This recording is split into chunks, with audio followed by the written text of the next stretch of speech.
আসসালামু আলাইকুম প্রিয় এসএসসি শিক্ষার্থীরা, জাস্ট আজকের ক্লাসটা মনোযোগ সহকারে করো। ইনশাআল্লাহ এখান থেকে তুমি কিন্তু 3 থেকে 4 মার্ক কমন পেয়ে যেতে পারো। জাস্ট মনোযোগ সহকারে ভিডিওটা সম্পূর্ণ দেখো। আজকে আমরা দেখো রসায়ন সপ্তম অধ্যায়ের জারণ মান এবং জারণ সংখ্যা নিয়ে কিছু এমসিকিউ করাবো এবং এগুলো সিকিউতে কিন্তু আসে। ফার্স্টে দেখো, একটি যৌগে কোনো মৌলের জারণ সংখ্যা ওই যৌগে বিদ্যমান অন্যান্য মৌলের কিসের উপর নির্ভরশীল? তো এটার অ্যান্সার হচ্ছে জারণ সংখ্যা। তো ফার্স্টে দেখো, আমরা এখান থেকে জারণ সংখ্যা নির্ণয় করে দেখাবো কয়েকটা টাইপের। ফার্স্টে এখানে বলা আছে ক্রোমিয়ামের জারণ সংখ্যা নির্ণয় করো। তো আমরা এটা কিভাবে করব ভাই? ক্রোমিয়াম যেটা বের করতে বলছে এটা হচ্ছে ক্রোমিয়াম। তো আমরা এই ক্রোমিয়ামটাকে জাস্ট মার্কিং করব, আর দুই সাইডে যেগুলো আছে সেগুলো বের করব শর্টকাটভাবে। তুমি অবশ্যই জানো, না জানলে জেনে রাখো, অক্সিজেনের জারণ মান হচ্ছে -2। অক্সিজেনের জারণ মান কত বলো তো? -2। এই যে অক্সিজেনের জারণ মান -2 বসাই দিলাম, গুণন এখানে টোটালি 60টা অক্সিজেন আছে, তার মানে 7 দ্বারা গুণ করে দিবা। তো এখান থেকে যেটা আসলো আমার -14। ভালো করে বুঝে বিষয়টা, হ্যাঁ। এখানে কত আসছে বলো তো? এটা হচ্ছে -14। এরপরে পটাশিয়ামের জারণ মান হচ্ছে +1। তো ভাই বলো, এখানে কয়টা পটাশিয়াম আছে? 2টা। তার মানে এখানে কত হবে? +2 হবে। এবার তোমার যে কাজ, এইটা এবং হচ্ছে এইটা, এই দুটো যোগ বিয়োগ করো। যদি -14 থেকে 2 বিয়োগ করো, মানে প্লাস মাইনাসে তো মাইনাস হয়, বিয়োগ করতে হবে। 14 থেকে 2 বাদ দিলে কত হচ্ছে বলো তো? 12 হচ্ছে। তার মানে আমার এখানে হচ্ছে 12। তো এইখানে ফলো করো, 2টা ক্রোমিয়ামের জন্য জারণ মান কত বের হয়েছে? 12 বের হয়েছে। তোমাকে জাস্ট একটা ক্রোমিয়ামের জারণ মান বের করতে বলছে। 2টা ক্রোমিয়ামের জন্য যেহেতু 12 বের হয়েছে, তুমি বলো একটার জন্য কত হবে? অবশ্যই একটার জন্য 6 বের হবে। তো আমাদের এটার অ্যান্সার হচ্ছে 6। আশা করি তুমি বুঝছো। না বুঝলে আমার অবশ্যই তুমি কোশ্চিন করিও। এখানে দেখো, H2SO7 এস এর জারণ সংখ্যা কত? ভাই সেমভাবে করতে হবে, তবুও তোমাকে আমি একটা করে দিচ্ছি। তুমি দেখো, এখানে টোটাল হচ্ছে 60টা অক্সিজেন আছে। 60টা অক্সিজেন মানে 14 মাইনাস, তাই না? 7 দুগুণ 14। আর এখানে হাইড্রোজেনের জারণ মান +1। তো এখানে টোটাল হাইড্রোজেন আছে 2টা, তার মানে 2 হচ্ছে। তো সেম কাহিনী, 14 থেকে 2 বাদ দিলে কত হচ্ছে? 12 হচ্ছে। তো এখানে 2টা সালফারের জন্য জারণ মান 12।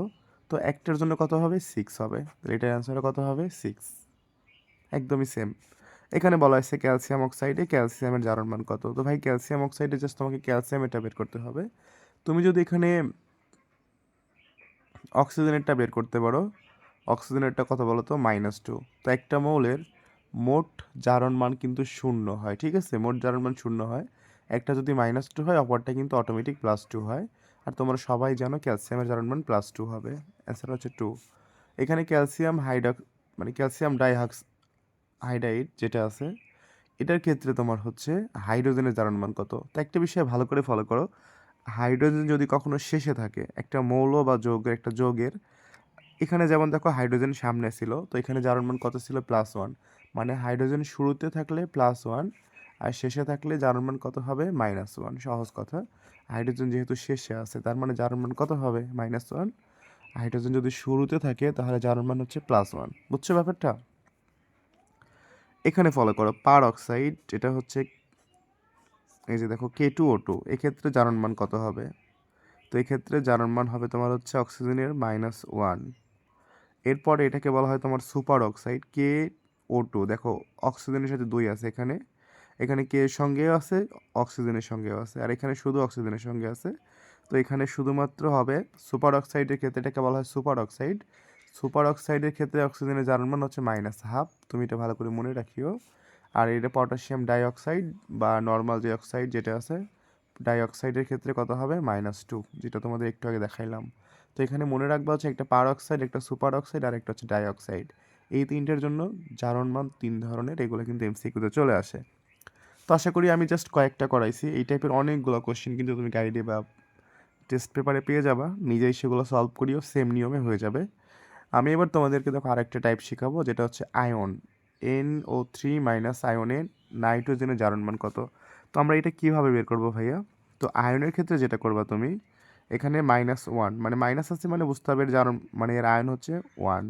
তো তুমি যেটা করবা, নাইট্রোজেন এটা যেহেতু বের করতে বলছে, তুমি জাস্ট এখানে নাইট্রোজেন এটা ধরে নিবা x প্লাস অক্সিজেনের কত বলো তো?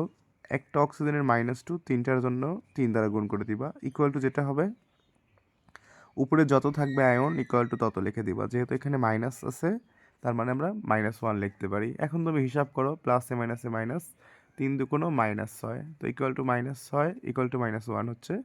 পরবর্তী লাইনে আমি এক্স ইকুয়াল টু কি লিখতে পারি, -1, এই -6টাকে এদিকে পার করলে +6 হয়ে যাবে। তো 6 থেকে 1 বিয়োগ করলে কত হবে, 5 হবে।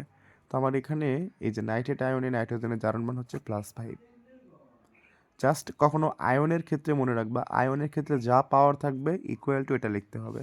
এখানে দেখো সালফেটের ক্ষেত্রে এখানে সালফারের জারণ মান বের করতে বলছে, সেমভাবে নিজে চেষ্টা করলেই পারবা, তারপরে আমি করে দিচ্ছি। দেখো সালফারেরটা ধরে নিবা এক্স প্লাস, সেমভাবে এখানে অক্সিজেন 3টা আছে, তার মানে হচ্ছে অক্সিজেনের একটা হচ্ছে -2, আর 3টার জন্য 3 দ্বারা গুণ করে দিবা, ইকুয়াল টু উপরে যত চার্জ থাকবে সেটা লিখে দিবা, 2 আছে এখানে -2 লিখে দিবা। তো ভাই এখন ফলো করো, এখানে প্লাসে মাইনাসে মাইনাস, 3 দুগুণ 6 ইকুয়াল টু -2। তো এক্স ইকুয়াল টু কত হবে, -2, আর এখানে -6 পার হলে +6 হবে। তো যোগ বিয়োগ করলে কত হবে, 4 হবে। তো আশা করি তুমি আয়নেরগুলো করতে পারবা। এই সেম এর কোন যৌগের একটি মোলের জারণ মান 0 হবে, তো তুমি এখান থেকে দেখো কোনটির জারণ মান 0 হবে। তো এখানে জারণ মান 0 হবে এইটার, কেমনে করে, ক্লোরিনের তো -1 তুমি জানো, এখানে 2টা ক্লোরিন এর জন্য -2 হবে, হাইড্রোজেনের হচ্ছে +2, মানে +1, দুইটার জন্য +2 হবে। এখন এটা থেকে এটা বিয়োগ করলে কত হলো, 0। তার মানে এখানে কার্বনের জারণ মান কত হবে, 0। তো এটাই হচ্ছে আমাদের অ্যান্সার। তো জারণ মান থেকে আসলে এই টাইপের কোশ্চেনগুলোই কিন্তু আসে। এরপরে আরও অনেকগুলো কোশ্চেন আসতে পারে, যেমন তোমাকে বলতে পারে সালফিউরিক অ্যাসিডে সালফারের জারণ মান কত, তোমার এখানে অবশ্যই সালফিউরিক অ্যাসিডের সংকেত জানতে হবে।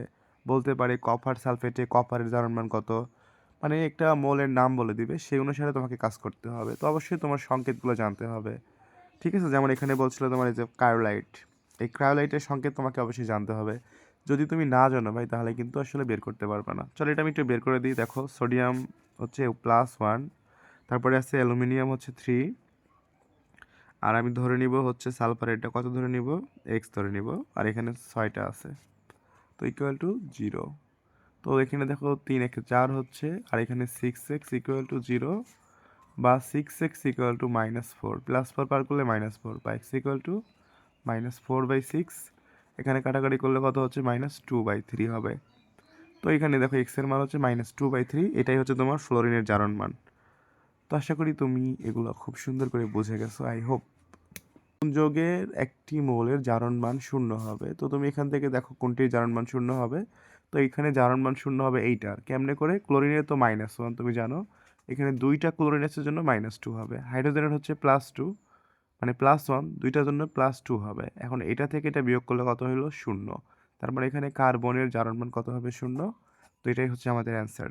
তো এবার দেখো আমরা এই যে বলা আছে ক্রায়োলাইটে ফ্লোরিনের জারণ মান কত, এটা একটু সমাধান করব। তো ভাই এখানে তোমাকে যেটা করতে হবে, অবশ্যই ক্রায়োলাইটের সংকেতটা জানতে হবে, এখানে কিন্তু লিখে দেয় নাই। তো এই টাইপের যদি দিয়ে দেয় তখন কি করবা, এজন্য তোমাকে অবশ্যই সংকেতগুলো মুখস্থ করতে হবে।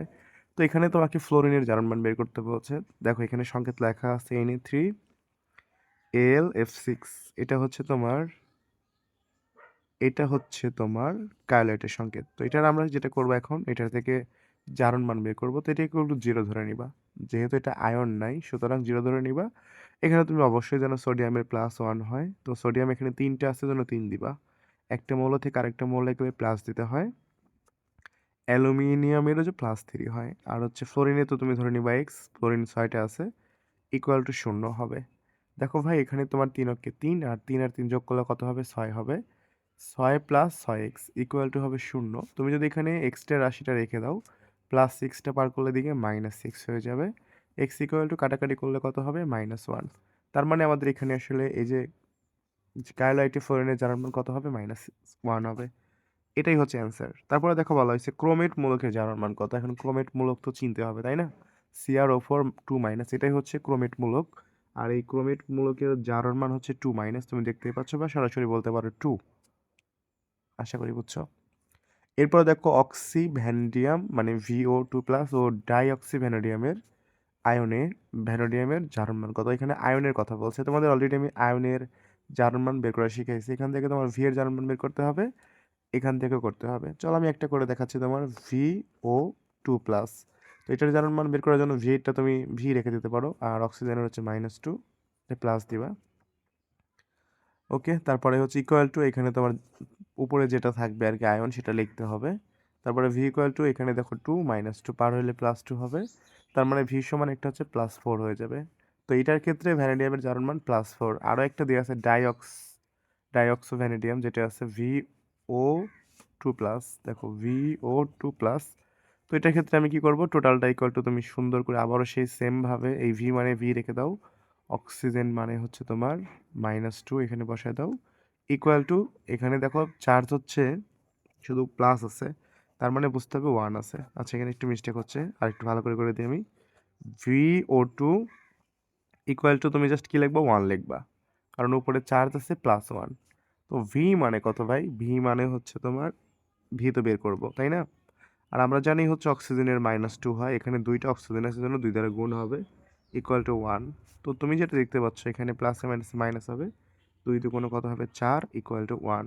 তো ভি সমান সমান 1 -4 পার হলে +4 হয়ে যাবে। তো ভি সমান কত হবে, 5 হবে। তো আমাদের এখানে ভ্যানাডিয়ামের জারণ মান হচ্ছে +5।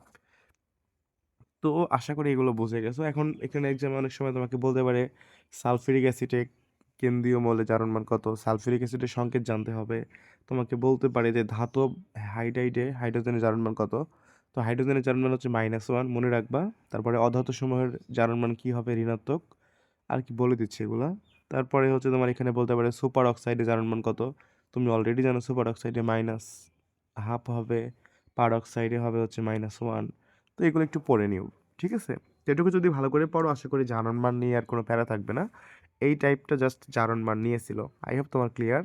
তারপরে যদি জারণ মানের কোনো এমসিকিউ না বুঝো, আমাকে কষ্ট করে জানাই দিও, ইনশাল্লাহ তোমাকে আমি বুঝাই দিব।